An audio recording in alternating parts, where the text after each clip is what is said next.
Okay, so I'm going to right away take my coat off. Anybody wants to take theirs off too? It's hot in here. I mean, so feel free to cool down a little. And we know that, John, what's your last name again? Angeles. Angeles is new to the area because it's not Reading, it's Reading. And it's not something about Solanco, it's Solanco. So anyway, that's where I grew up. I wanted to get you real quick before you left. No, you can leave now. So welcome, everybody. Hey, thanks for being here. You know, when I drove up, it's 60, it's sunny, the leaves are beautiful. I'm not really sure how much you want to be here, but I appreciate your attendance, and thanks for being here today for the M&M's lecture series. So what I want to talk about is our company. Again, a 98-year company based right here in Lancaster County. Okay. Oh, I did the wrong thing. Here we go. Okay, so who is Rhodes Energy? You know, family owned and locally operated. Mr. Rhodes started the business in 1917, and it has been family owned and operated by his family, and then ultimately our family, who started working with him. I'll tell you a little bit about that in a bit. From almost its inception 98 years ago. We are a full-service energy provider. Traditionally, we started as a home heating oil company. We now serve several different products, including natural gas, propane. We provide HVAC, which is, I'll say HVAC the rest of the day, but that's heating, ventilation, and air conditioning. So it takes care of your comfort areas. We do broker electricity also, and other energy products. But we're always in the energy world. 98 employees as of this past month. We just did an acquisition up in Lebanon, and it's not Lebanon, as we were told earlier. So we brought on 10 new team members, and we're at 98 employees right now.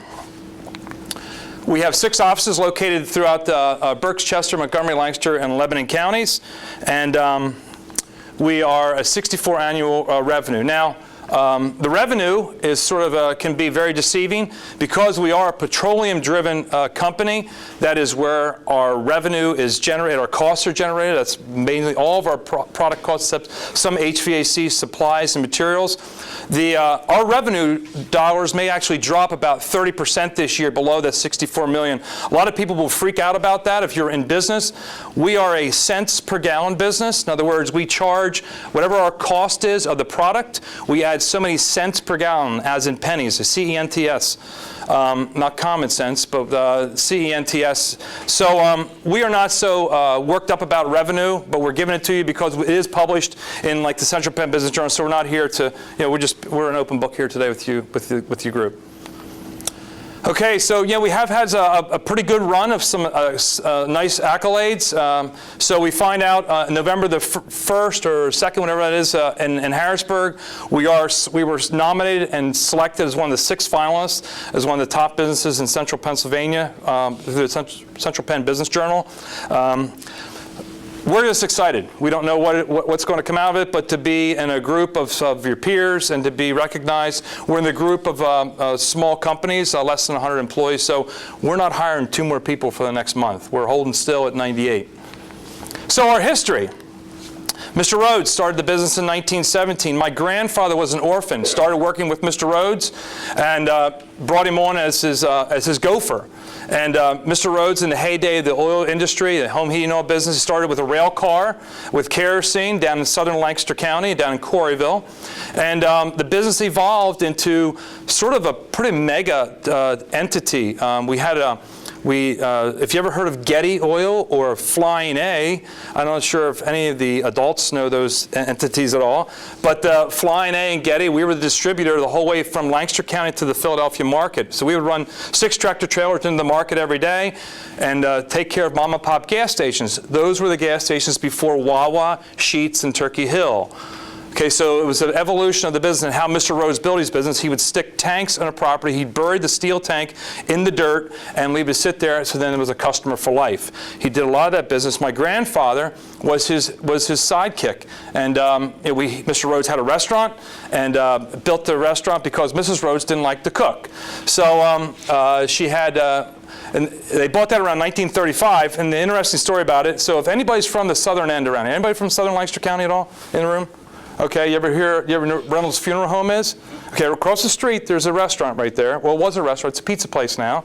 And it's stucco and terracotta tile on the roof, okay? So Mr. Rhodes' restaurant burned down around 1935. He goes on vacation to Florida and he sees this Latin decor of stucco and terracotta. So he rebuilds a restaurant to look like it belongs in Mexico. So it was always renamed Rhodes' Spanish Tavern, okay, back in the day. So if your family's from that area, ask them about that, and they'll tell you, yeah, sure. But you know what? We only sold chicken and waffles. We sold roast beef and mashed potatoes, and that's pretty much what we sold. It was just more the exterior that made it the Spanish Tavern. My grandfather was a short-order cook in there and a waiter, and Mr. Rhodes just sort of treated him as his own son. Mr. Rhodes had no children. So then in 1957, we became incorporated. My father started working there in 1955. He got out of the service. And we were still a pretty big entity. We were dealing with Getty at the time. Well, Flying A, and then became Getty later. In 1970s, we're not sure the exact date, but Mr. Rhodes split the company up between 7 families. Okay, all nieces and nephews. As I said, he had no children. And our family. So we were fortunate to be included in Mr. Rhodes' estate planning. So he was still the majority shareholder, and he held the voting shares, but he distributed the common stock or the B stock for the shareholders or the people that are involved in the company. We probably had about 100 then working for the company, and all nieces and nephews were involved in this. 7 different families were included, and that was the succession plan. But the way the succession plan was written, if you've gotten into buy-sell agreements at all, you'll find that a buy-sell agreement, if written not too far out in the future, it could be a problem. Well, the buy-sell agreement that Mr. Rhodes had written in the 70s basically left the company to die with the last person standing. So there was no way to really sell stock outside the company or anything like that. But Mr. Rhodes had that desire that this would be everybody's retirement package. So, and quite frankly, it is and it has been. We have honored his agreement. We have paid each stockholder out on their investment as they've deemed they wanted to. So then in 1990s, so let's see, my son is born in 97. So nobody's born in 1990 in this room, except some adults. So I have a son who's 97, born in 97. So during the 1990s, I started there in 89, and the company went through a significant downturn. And the downturn was created based off of what I expressed earlier. Mr. Rhodes owned customers by putting tanks on people's properties. Little mom and pop gas stations. Again, this is really before the explosion of Wawa Sheets and Turkey Hill. So you're going back a couple decades now. And so we had all these tanks that were out on properties. The EPA, along with the Department of Environmental, DEP here in Pennsylvania, Environmental Protection, required tanks either had to be upgraded or they had to be pulled out of the ground. So we were selling tanks for $1 or cleaning them up. Well, literally, I started in '89, and we don't make profit for almost 10 years. And there's nothing but red on the screen. So we divested of all the things that we didn't make a decent amount of return on. We used to be in auto parts, got out of that. Used to be in the restaurant business. We started to lease that out. We used to recap tires, big truck tires, and that business is still in operation today in Corryville, but we don't own it anymore. We divested of that. We got out of everything that we could to raise capital, and if you understand what raising capital is, you got to get cash flow. Because the bank wasn't going to give us any money because we weren't making any money. So we had to divest of capital to pay our obligation during this time period. It was a very troubling time, and it was, I will tell you, one of the things we're going to talk about here later has to do with ethics and values and doing the right thing. And when I was with my father, following his footsteps, learning how to run the business, that's really where I saw where ethics and integrity stepped in hard. We would get phone calls. It was the most depressing phone call you'd get. Say, hey, this is Mr. Smith down here in Kirkwood, which is in southern Lancaster County. He says, hey, my grandfather says that you put a tank on his property at his old gas station. They want to sell it. It's your tank. Well, he has no paperwork. It's just going to hearsay. So my father and I would go down the basement. This is literally what happened. We'd go down the basement. We'd go through this box of contracts, and we pull it out, and sure enough, there's a tank lease agreement. And we're responsible for it. But you know, my dad was the only person that knew that tank lease was out there. But what we did the right thing. We'd go drop We'd go down the property, we'd get an environmental firm out of there, and it would be 20, 30, 40,000 bucks a pop to get the dirt cleaned up and get the property right. So that was a very troubling time, but we did that time and time and time again, dozens of times. When Mr. Rhodes was building his business, it was plain steel metal and dirt. Well, that tank is just going to leak.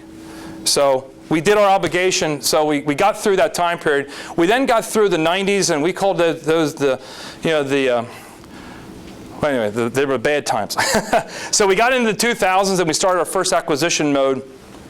We were a couple thousand customers at the time, and we partnered with the guy, the Zeke's down in Chester County, came to us and said, hey, are you guys interested in buying my business down? And we had already had a very good business working relationship with him already because, as I just said, we pulled tanks out. That included our own tanks, our own bulk plant storage facilities.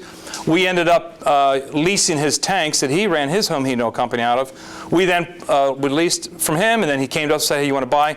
Did the deal on a handshake, got the papers together, and we did our first acquisition. And that doubled the size of our company overnight.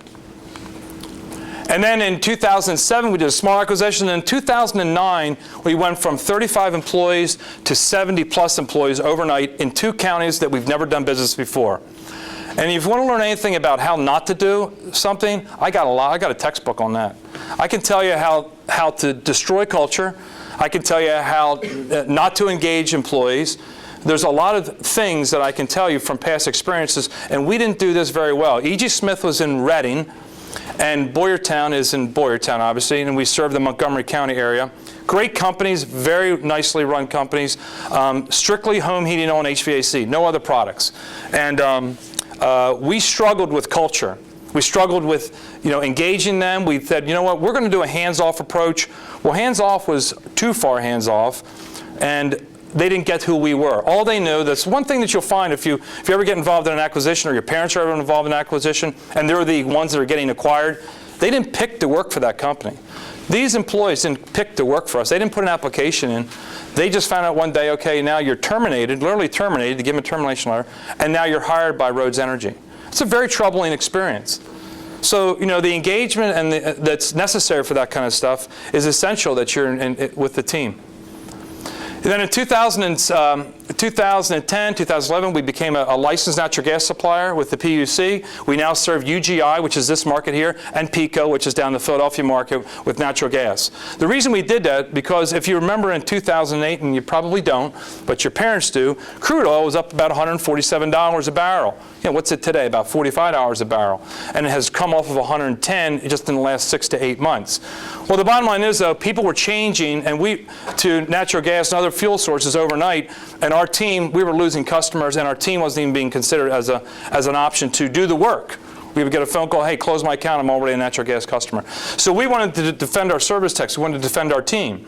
So we got our natural gas license. We were one of only 2 in Lancaster County now that do this, and we're only about one of 4 in the entire state that actually have an HVAC department that backs up our service and our sales of natural gas. And we thought that was very important. We were more worried about the service work than it is selling the gas, and it has worked out tremendously well for us. We then did another acquisition down in Pottstown, Atlas Oil, diversification, a different type of company, cash only, no charges. That was a nice addition. We generated cash flow the day we took over. We then purchased a propane entity up in Temple, PA, which is north of Reading, and that acquisition was very difficult, and it was 100% propane. But what happened is that they weren't doing proper safety operations as we would expect. We had an awful lot of legwork to do. Our team did great. They rallied around getting the customer set up safely and redid a lot of the procedures. But that was a lot of work for a small business to acquire.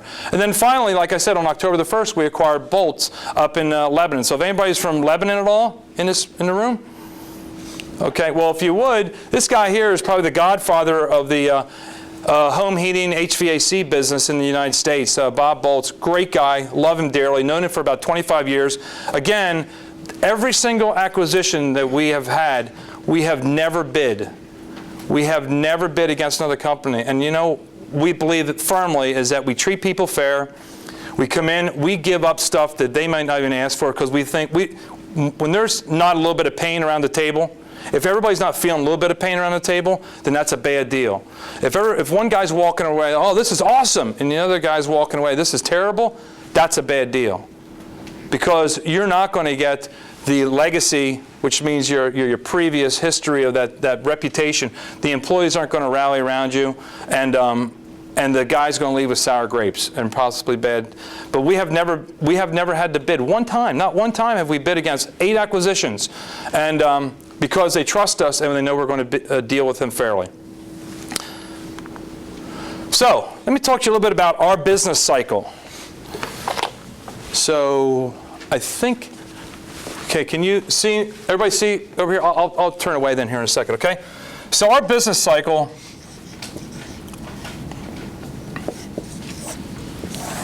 we have a fiscal year, and fiscal is like our financial year. Everybody knows what a calendar year is. It ends on December the 31st. We have a fiscal year of July to June.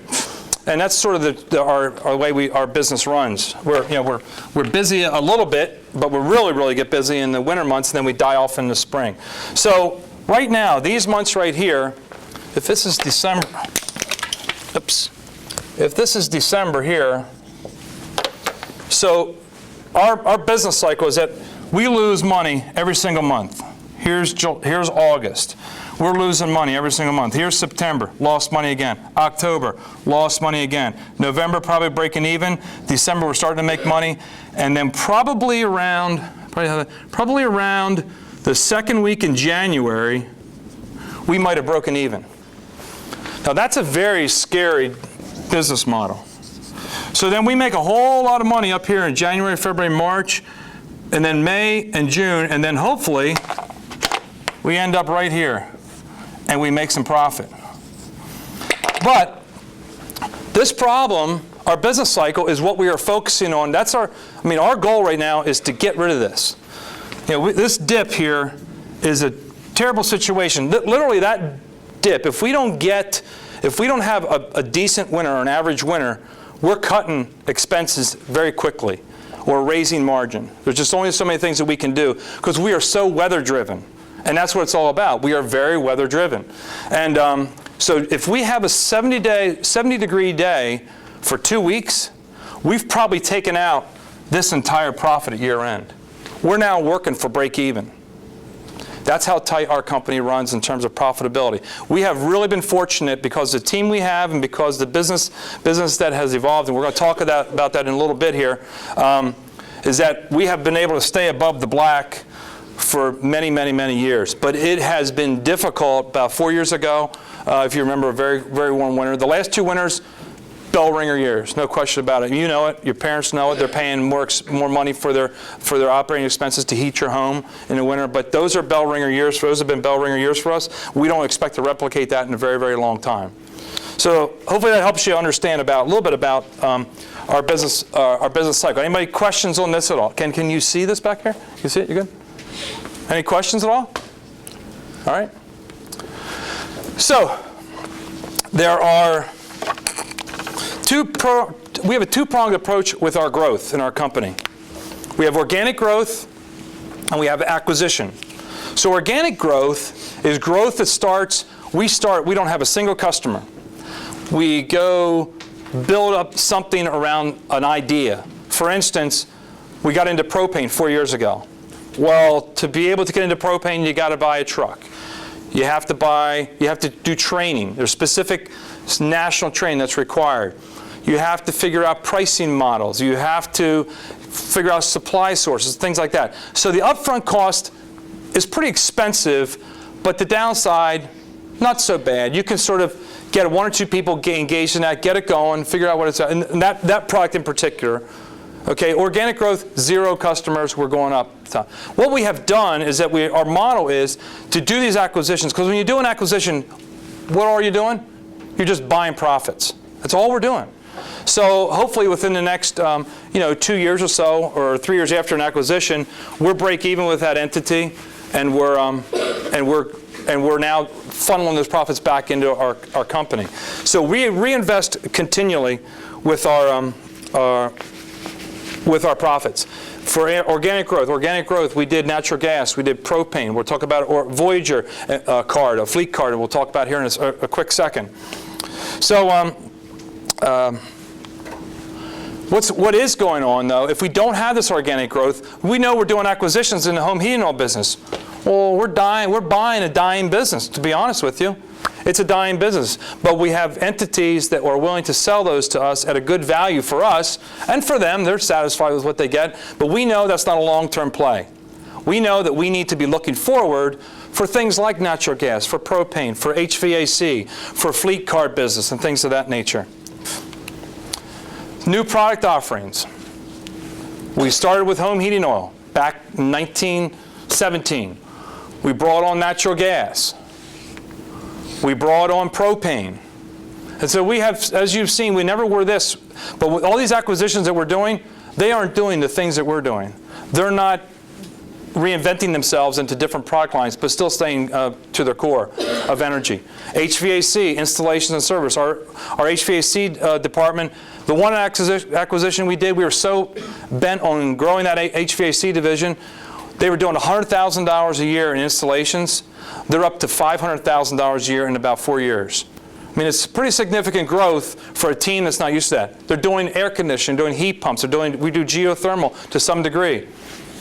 They would just do strictly home heat. And it was a little stodgy company, but now we've changed it. And then finally, we do fleet fueling, which is a Voyager card. So U.S. Bank came to us if you ever look at credit card or you see them advertised somewhere, U.S. Bank came to us and they had this fleet card, which means it's a fuel card, a gas card, or a credit card that goes for gasoline only. So we branded that with our own logo. And we now have customers throughout central Pennsylvania. We've actually partnered with the Lancashire Chamber of Commerce, and we're moving 100,000 gallons a month through that program. So that's just that one customer, that one account, and we're trying to build that up through other entities and other chambers throughout the region. But what that has done, that's taking the dip. As you'll see, everything that we've added works to take the dip. Natural gas, you can cook with it. You can use a fire pit outside with it. Propane, you can cook with it. You can use your grill, hook it up to your grill. You can do a fireplace. You can use your dryer. HVAC, of course we know, installation, service, air conditioning. All the things that we're doing that we've added beyond the first home heating oil, now our model is we're taking this dip out. It's all about this. We cannot live with this forever because sometime there's going to be a hot spell here in January or February, and it's going to be long and it's going to be painful. And if we're not equipped, if we're willing to suck up this significant loss going into the heating season, well, that's just a bad model. It's not a long-term success story. So we have market development of all these different products that we've gone through. So our external growth, to give you an idea of what our footprint is now, we talked through our acquisitions. We had Zeke's down here in Chester County. We had Boyertown Oil, E.G. Smith, Atlas Oil, Rife Snyder, and now Bolts.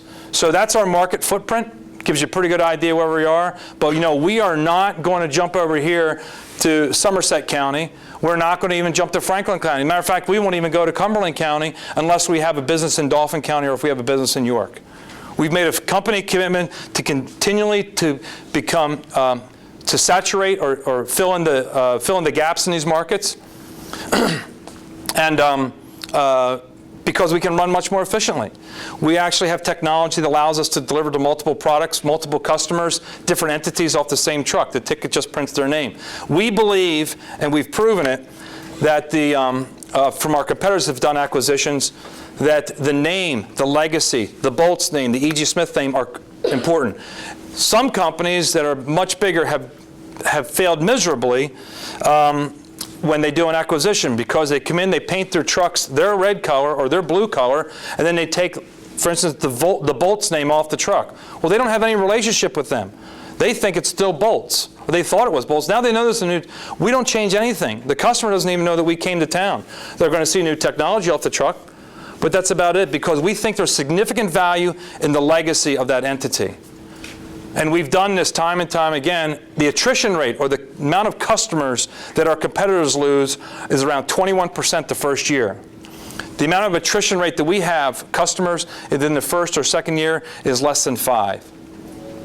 because we think that it's important to spend the marketing dollars. We have like 7 websites. It is a marketing bonanza. We have a marketing director that we hired this past year. We just got too much. We got too much. It's just, so we have to keep our websites simple. They're not complicated because she's constantly updating all 7 of those websites. So let me tell you a little bit about things that we do to measure. And I'm going to have to start going here a little bit quicker. So,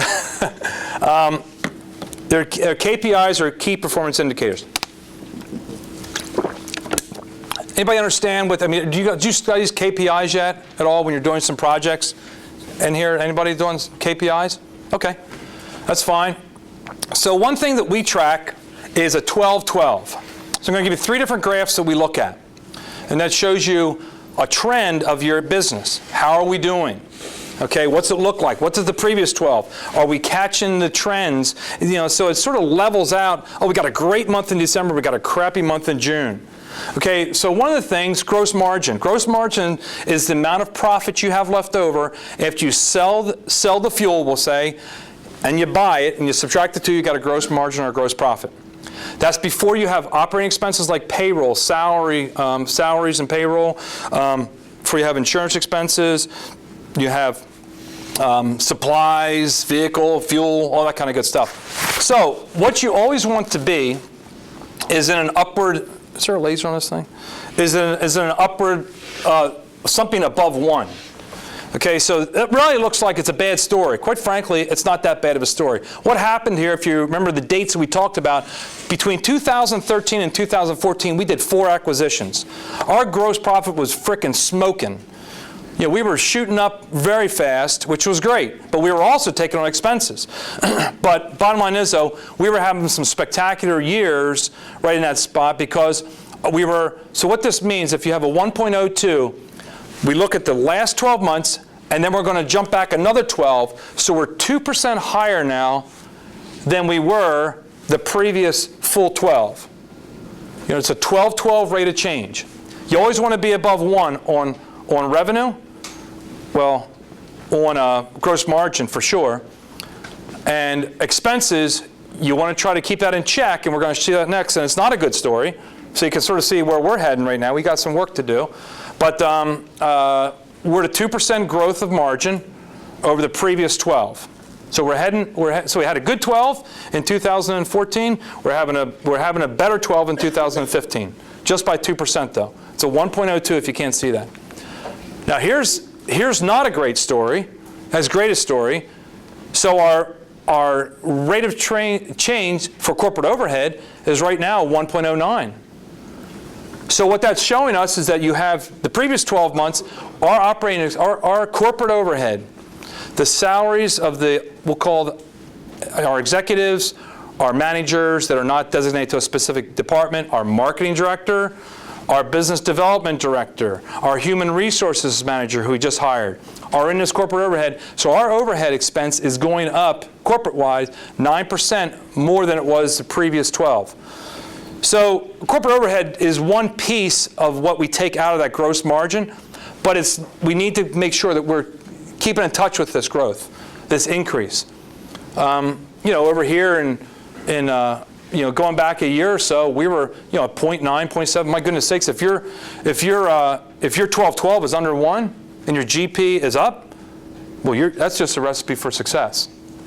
You're controlling your expenses and actually reducing them, but making more money. Again, operating expenses. Now the salaries of your frontline people, your service technicians, your drivers, your office staff, is a 1.05. Again, our operating expenses are increasing quicker than our gross margin. So we're going to have a tough time making the margin and the profit that we did the last 2 years. We've got to get these things under control, and we will, but we just need to make sure that we're keeping in touch with it. Does everybody understand what this is? This is 12 months, and we're jumping back another 12 to see how we compare with this 12-12 trend. We good? All right, great. So what we're going to talk about now is servant leadership. If everybody heard or anybody knows off the top of the head, have you ever heard the phrase servant leadership at all? You ever talk about it? Yep. What do you think servant leadership, what have you understood that servant leadership is? Just setting examples for the youth by serving. Excellent. Excellent. Any other thoughts on servant leadership? Did you ever hear what he says? People that work for you and you're setting an example of leadership. Pretty much what you just said? Right. Anybody else? Anything else you want to add to that? Well, what we do, we think that part of our success is that we really are big on servant leaderships. We really are thinking, we believe that ethics and values are pretty darn important, and how we treat each other. You know, the true leadership has nothing to do with one's level in an organization. In other words, we expect a young service technician to call out or help an older service technician if he's stumped.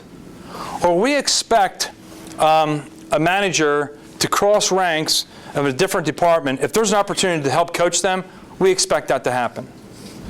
And we expect that if somebody's coming in and there's trash in the parking lot, I don't care who you are, what pay scale you're in, you should be picking it up.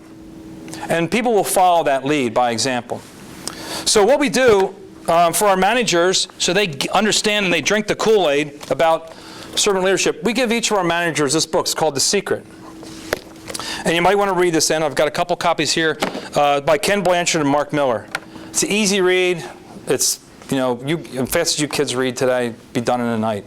But it's actually a story about a young woman who's trying to develop leadership skills and trying to understand, how to best develop herself. So, in the book, which we follow the book and we talk about it, and we actually have posters up like true leadership has nothing to do with one's level in the organization. We change that every couple months throughout all of our offices, so people understand that servant leadership is critical. There's 5 key practices of great leaders, and it's the acronym of SERVE. So we're going to go over what they are today. So first, see the future.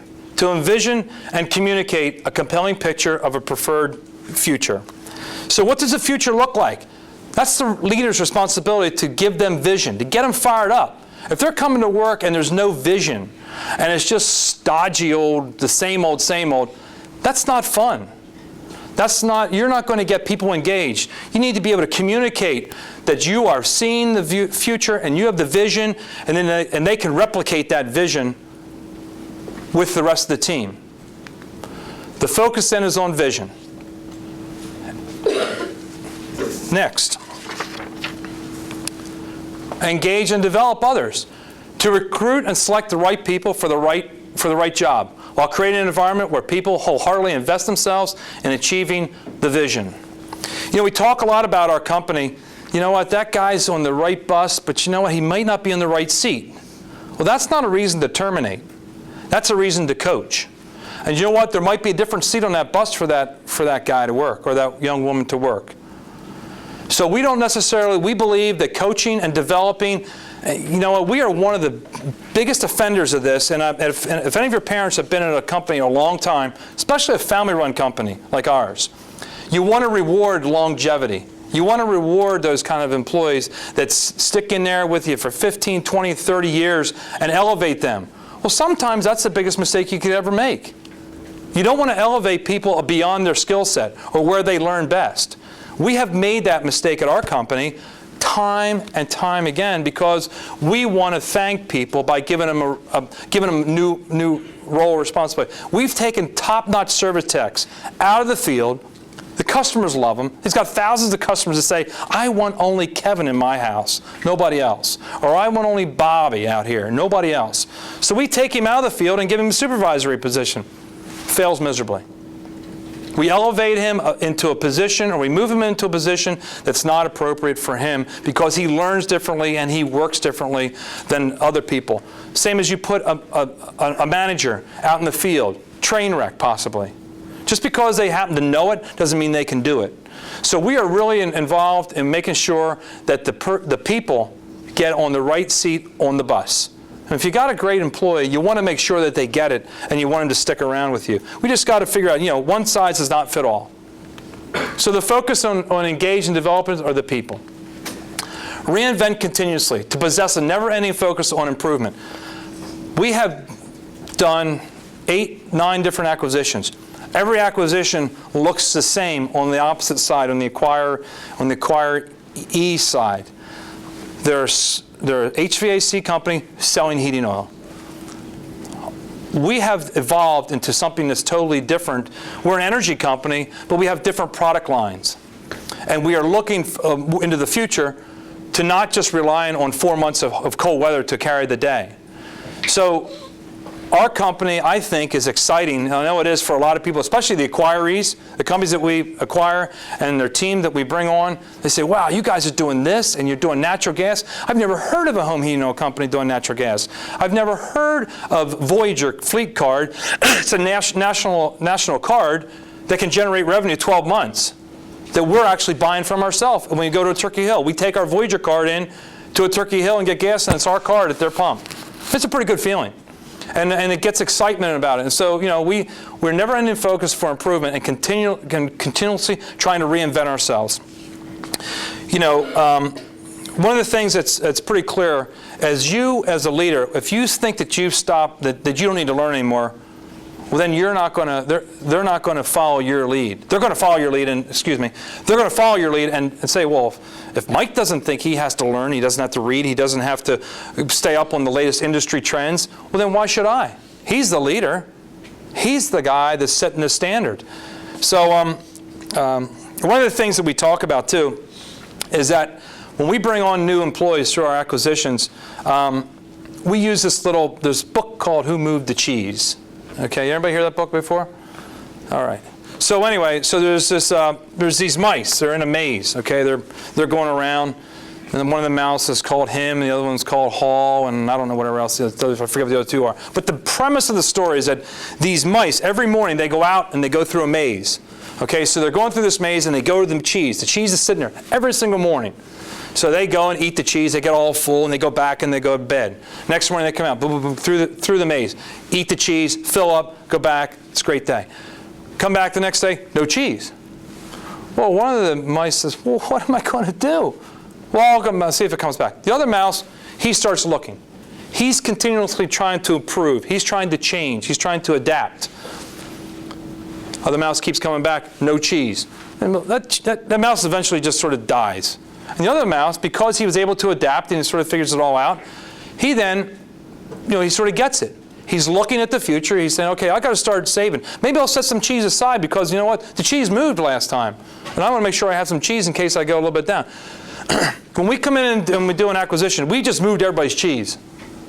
The cheese just got moved. Now, they either going to adapt and to some change, or they're going to really struggle with that cheese or with that adaptation.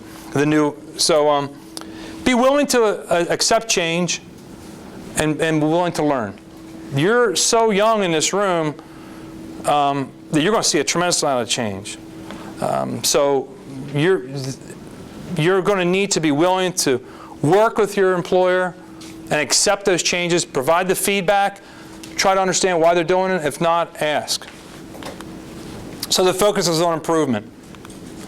Values, results, and relationships. To generate positive, measurable results and cultivate great relationships with those who lead. So V in serve is values, results, and relationships.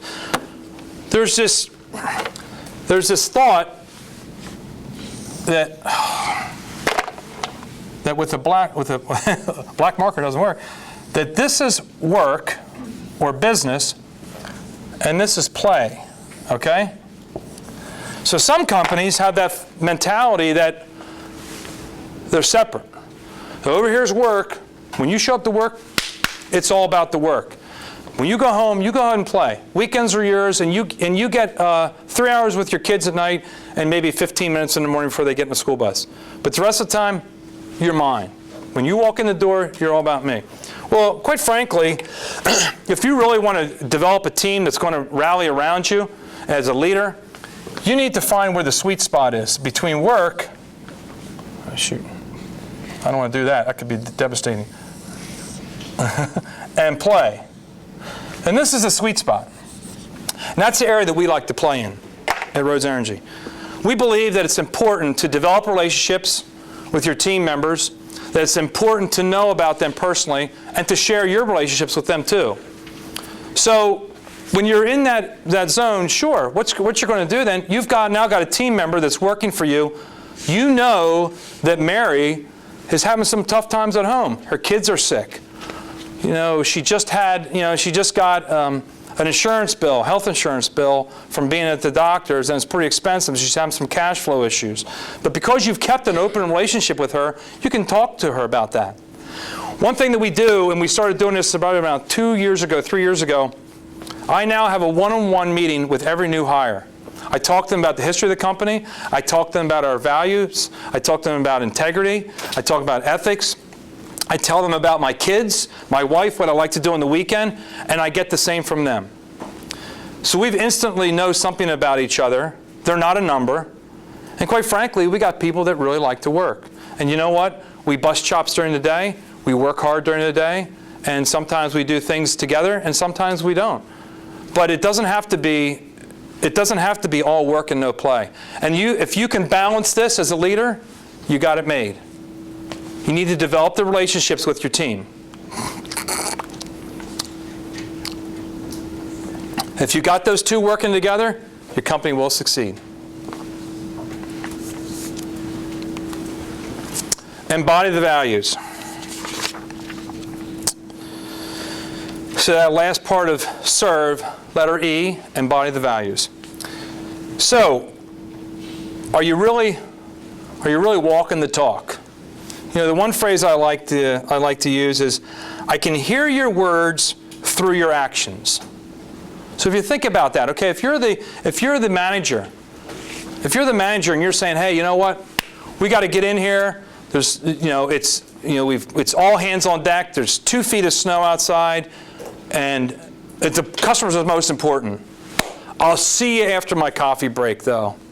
And after I get my emails to my buddies done, and after I do YouTube and watch a couple videos or songs or something like that, there's no values there. Your team's not going to rally around you. You need to be the servant leader. Set the example of how that should be. If you're not following ethics and values that you've promoted within your team, if you're living a different lifestyle within the company in front of your team, they will see that. And they'll act like you act. As an adult, as a parent, happens all the time. My son, 18 years old now, he's going to college up in Susquehanna. He's a pretty sharp kid, but he calls a spade. So, as a dad, I may say something, and he said, Dad, you said that to be mean, didn't you? I said, yeah, I did, Nate. Sorry about that. But he calls me out. That's not the values I raised him on. I might get annoyed because I'm a parent, and you know what? The kids aren't doing what the kids are supposed to be doing. But you know what? If I'm not going to work at a level, if I'm not going to be a parent at that level or be a leader at the level that I expect them to be, don't expect your team to follow. You need to express those values that you hold most dearly.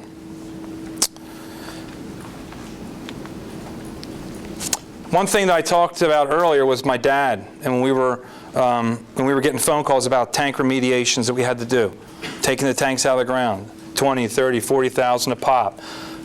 Every year for about 10 years we lost money unless we sold something, an asset. Well, that's no way to make money. If you're not making money in operations, you're dead on the vine. And we were dead on the vine for about 10 years.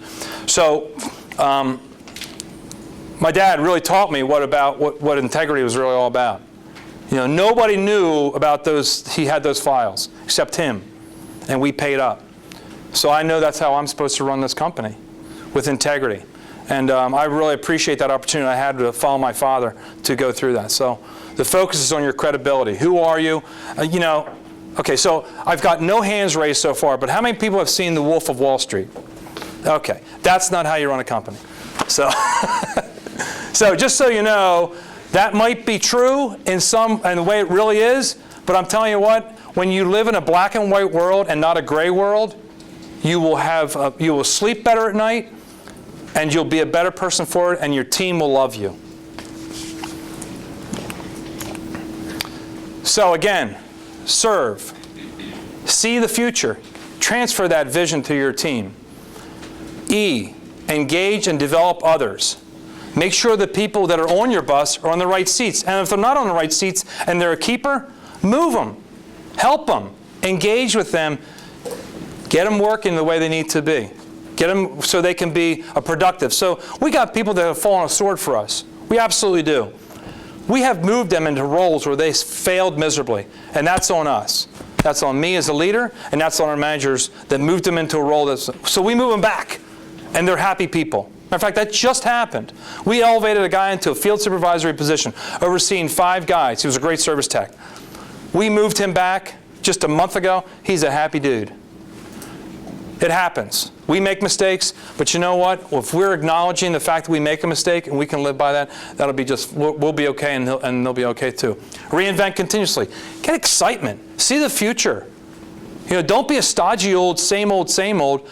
Try to improve process and ask for feedback from your team. V, value results and relationships. Get to know the team. Don't think that you're the boss. I'm not talking to you. It's 10 minutes of waste of my time on a Monday morning to know what you did on the weekend. Quite frankly, you ought to have it. Get to know them. Get to know them on a personal level, so that to a degree, so that when they're having a tough time, you can identify it, or maybe you can offer a hand. And then finally, embody the values. You know, walk the talk. So we think that it's important to live in a servant leadership company. And like we said, leadership knows no levels in the organization. And one of the other phrases that we just had recently posted up, which I really like, are you a servant leader or a self-serving leader? You know, who do you want to be? Do you want to be somebody that's, you know what, you know the best, we have one professor in the room, okay? When that valedictorian walks up on the stage, who's with the valedictorian? Nobody. Who got that? Who was the servant leader for that valedictorian? Right over here. Your professors are your servant leaders. They're coaching you, you're helping build you up, they're making you become a better person, you know what? And they're pushing you out there to get all the recognition. They're not standing up there because they stayed there after hours, you know, on their time, missing family time, missing dinners and things like that. They're not standing up there beside you and, yeah, I got Johnny here. Or I got Susie to get the baccalaureate, or, you know, whatever.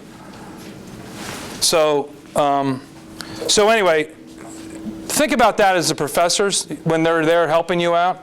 They're embodying the best example, I think, of a servant leader that there is out there. And that's all I got. Any questions? Yep, we are 10 minutes, so go ahead. Do you have a cap on like how big you want to grow your company? We are to the point, last year, no, we don't. We don't have a cap. We know that the size of our company is shrinking every day because we're losing 4% of our profitability, our profit, from people switching from heating oil to other product lines. They're hopefully switching to the same product lines we carry, whether it be natural gas or propane. Okay? We also do heat pumps, and we do geothermal to a degree too. But we actually took a pause in September of 2014 because we had done 4 acquisitions in 16 months. We took a pause and said, okay, hey, we need to not do this right now. We need to get our house in order. And as you can see from our 12-12s, our house is not in order.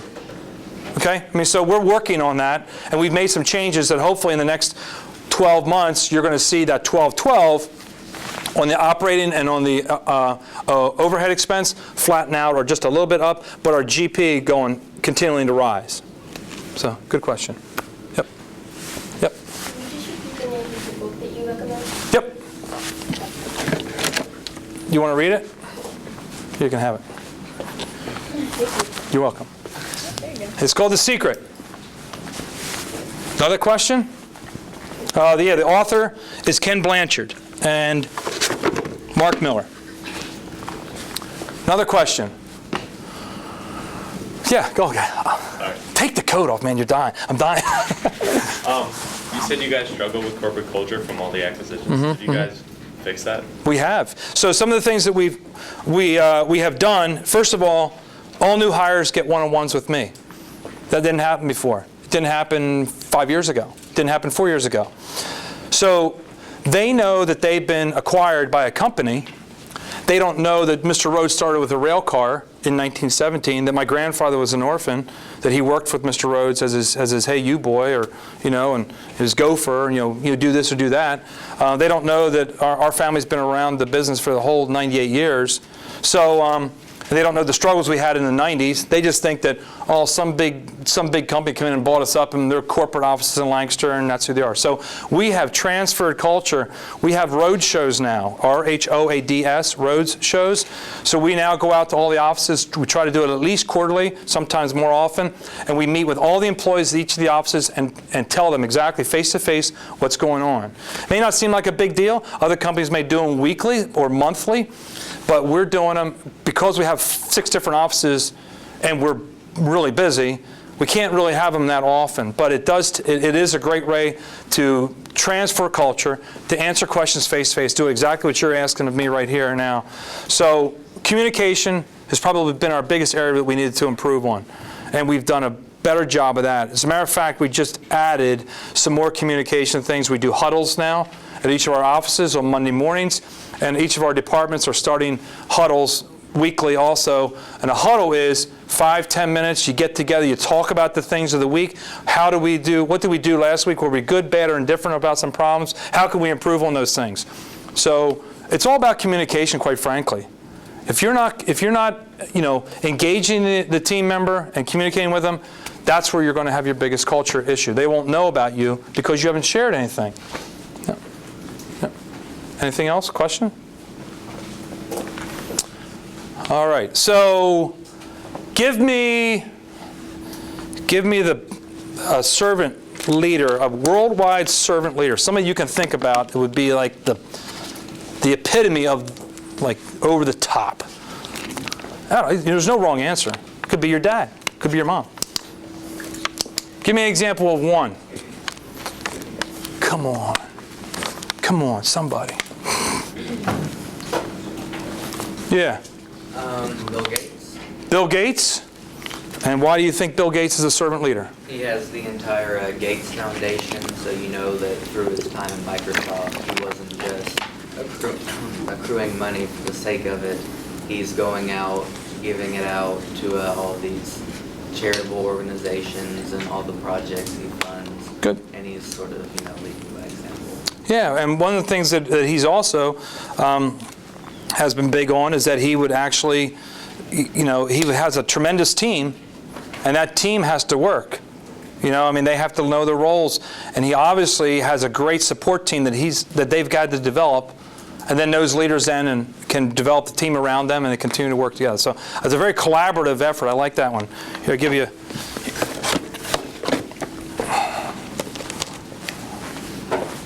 All right. Whose birthday is today? All right. Is that right? Okay. Because my daughter goes to Penn Manor football games and she's in the student section. They sing happy birthday to her every game because they keep on busting chops that it's her birthday. So, and I tell them, yeah, it's her birthday again this week. Anyway, closest to today. I got one more book to give out. October the 16th. Who's in October? Come on. 14th? There you go. You spoke up. All right, great. I'm done. Thank you for being so attentive. Best of luck. Appreciate it.